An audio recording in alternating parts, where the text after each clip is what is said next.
इस वक्त जो सियासी सिनेरियो है और उसके ऊपर होने वाले तज्ज़िये किसी करवट बैठ नहीं रहे। और मुझे बड़ी इंटरेस्टिंग लगी कि कल सेनेटर मुशाहिद हुसैन साहब ने एक बात की कि अगर ये तीन बड़ी जमातें फ़ैसला नहीं करती तो फिर फ़ैसला कहीं और से होगा। This is a very interesting statement. हालात किस तरफ को जा रहे हैं, सबसे पहले इस पर इंगेज करते हैं। हमारे साथ मौजूद है डॉक्टर जमील अहमद ख़ान साहब। अमूमन हम उनको बैनुल-अक़वामी उमूर के मामलात पे उनके साथ इंगेज करते हैं, बट मैं चाहूँगी कि वो अपना सियासी तज्ज़िया भी पेश करें। मुख्तलिफ़ अदवार इन्होंने as a Pakistani bureaucrat, as a diplomat देखे हैं, और यकीनन इसकी वजह से पाकिस्तान इंटरनेशनल मीडिया को जवाबदेह भी होता है कि भाई आपके मुल्क में सियासी तौर पे हो क्या रहा है। So it would be very interesting to find that out. अस्सलाम वालेकुम डॉक्टर जमील।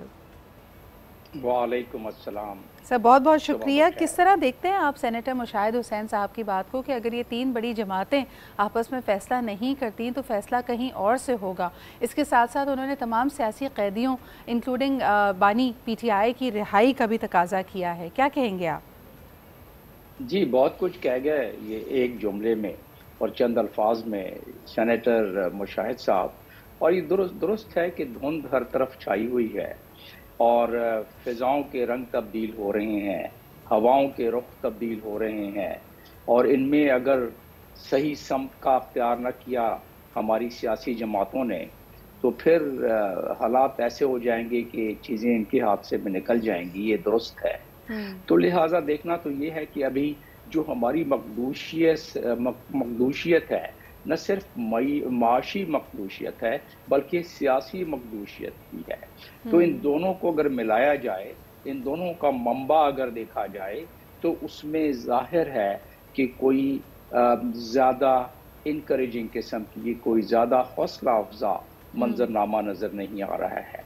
और उसकी वजूहात हैं, और वजूहात ये हैं कि अगर आपकी मईशत भी मखदूश हो और सियासत भी मुतज़लज़ल हो तो ज़ाहिर है उसका कोई रिज़ल्ट अच्छा तो निकलता नहीं है। और यही देख रहे हैं हम कि इस मुल्क में 29.7% तो महंगाई हो गई है, 22% इंटरेस्ट रेट हो गया है, कर्जे बढ़ गए हैं। आपकी टोटल आमदन जो इस वक्त 8 ट्रिलियन रुपए होती है, उसमें से आपने कर्ज के लिए 6 ट्रिलियन दे देने होते हैं आपको, बाकी आपने सूबों को। तो बहुत ऐसे हालात में अगर सियासी इस्तेहकाम नहीं आया तो वैसे सर इस वक्त जो प्रपोजल्स हैं उस पर भी मैं चाहूँगी कि आपका कमेंट ज़रूर हो। इस वक्त कहा जा रहा है कि PMLN और पाकिस्तान पीपल्स पार्टी के जो आपसी मुज़ाकरात हैं उसमें ये तजवीज़ पेश की गई है कि सदर मुमलिकत जनाब आसिफ अली ज़रदारी साहब होंगे, जो पहले भी ये मनसब संभाल चुके हैं, और इसके अलावा PMLN की तरफ से शहबाज शरीफ साहब वज़ीर आज़म के ओहदे पे फायज़ होंगे,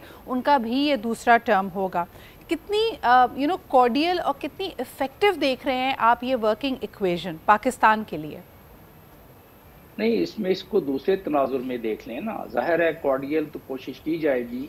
ये दोनों पार्टियां पहले भी साथ मिलके, यानी मजमूई तौर पर दो बड़ी पार्टियां साथ मिलके, और बाकी पार्टियां PDM 1 था, ये PDM 02 हो जाएगा। उससे ज़्यादा तो कुछ नहीं, लेकिन PDM 1 के वक्त फिर भी हालात मुकाबलतन कुछ बेहतर थे, और अब मजीद हालात इंटरनेशनल सिनारियों में भी और नेशनल सिनारियों में भी, और ख़ास तौर पर इलेक्शन के रिज़ल्ट के बाद वो हालात और वो मंजरनामा नहीं रहा। तो आपने पूछा मुझसे सवाल कि इनका क्या हालात होंगे अगर ये इन्होंने एक हुकूमत बना भी ली। तो ज़ाहिर है पीपल्स पार्टी शुरू में सोच रही थी कि कुछ मिल जाए, कुछ ले लें ये, लेकिन जब उनको ऑफ़र की गई कि वो आखिरी हिस्से में 2 साल ले लें और पहले 3 साल नवाज को दे दिए जाए, मुस्लिम लीग नवाज को, तो उस पर वो पीछे हट गया। और बाद में मेरे जो अंदाजे के मुताबिक और तज्जिए के मुताबिक बाद में जब पीपल्स पार्टी ने सोचा और सर जोड़ के बैठे इनकी सेंट्रल एग्जीक्यूटिव कमेटी, तो इतलात ये आई कि उन्होंने कहा कि ये तो ब्लेम सारा हमारे कंधे पर भी आ जाएगा, तो जाने दें इसको। इस वक्त जो हालात हैं वो तो चाहे आसमान से कोई आ जाए, ज़मीन से कोई अच्छा, मेरे ख्याल में डॉक्टर जमील ये कहना सही होगा कि किसी के लिए भी हालात साजगार नहीं होंगे, और यही एक हेजिटेंस हमें तमाम जमातों में नज़र आ रही है। एक तरफ वो यकीनन अवाम का मैंडेट लेकर अगर पहुँचे तो ख्वाहिश तो होगी हुकूमत बनाने की, लेकिन हुकूमत बनाने के बाद जो उमूर हैं वो ज़्यादा पेचीदा हैं। डॉक्टर जमील मुझे बताइएगा कि वाइट हाउस का जो इसके ऊपर रद्द अमल आया था, उन्होंने भी तशवीश का इजहार किया था हमारे इंतखाबात की ट्रांसपेरेंसी को लेकर, और फिर हमने ये देखा कि बानी ٹی آئی نے بھی کہا کہ یہ امریکہ کے پاس ایک اچھا موقع ہے اپنے آپ کو سرخرو کرنے کا، to make the wrongs right, تاکہ وہ پروب کرے پاکستان کے الیکشنز کو، جس کو آڑے ہاتھوں لیا گیا۔ پاکستان کے کئی حلقوں سے یہ آواز آئی کہ پاکستان کی سوورنٹی پہ نشان ہے، کس طرح ہم کسی اور ملک کو اپنے انتخابات میں پروب کرنے کا ایک انویٹیشن دے سکتے ہیں۔ کس طرح دیکھتے ہیں آپ اس بات کو؟ دیکھیں، اس کو آپ روب کہہ لیں، اس کو آپ نکتہ چینی کہہ لیں، اس کو مختلف جو دنیا کی ٹریٹیز ہیں ہیومن رائٹ پر اس کو کہہ لیں، اس پہ آپ freedom of speech, freedom of assembly کے حوالے سے دیکھ لیں، تو یہ جو خاص طور پر ویسٹرن ممالک ہیں یا کہیں نہ کہیں سے اس کا ریفرنس نکال کے وہ کہتے ہیں کہ ساورنٹی پہ آپ کے حملہ نہیں ہے، یہ آپ کے خود مختاری پہ حملہ نہیں ہے، بلکہ یہ وہ نکتہ چینی ہے جو انٹرنیشنل جو ٹریٹیز ہیں، کنونشن ہے، اس کے مطابق یہ کیا جا رہا ہے، تو وہ تو خیر نکال ہی لیا جاتا ہے۔ لیکن رہا سوال کہ ہم اپنا گھر اگر درست رکھیں تو ایسی بات نہیں ہوگی۔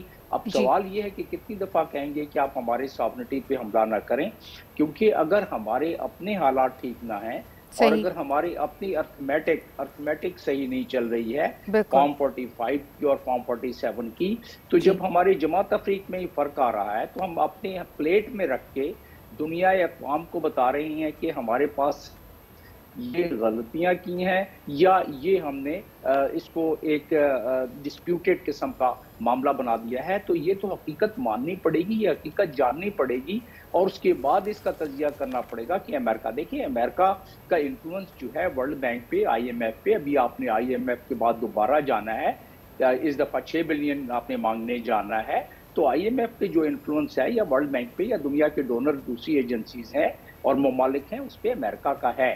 تو ہمیں بالکل صحیح کہہ رہے ہیں، بہت بہت شکریہ ڈاکٹر جمیل صاحب، جس طرح کہ we have to put our own house in order, اور اگر اقتصادی طور پہ دیکھا جائے تو کچھ بڑی خبریں ہمارے پاس موجود ہیں۔ نمبر 1 جی، ٹریڈ ڈیفیسٹ ہمارا تقریباً 32% شرنک کر گیا ہے ایئر آن ایئر سے، جب اس کو کمپیئر کیا جا رہا ہے، and at the moment it stands at $13 billion.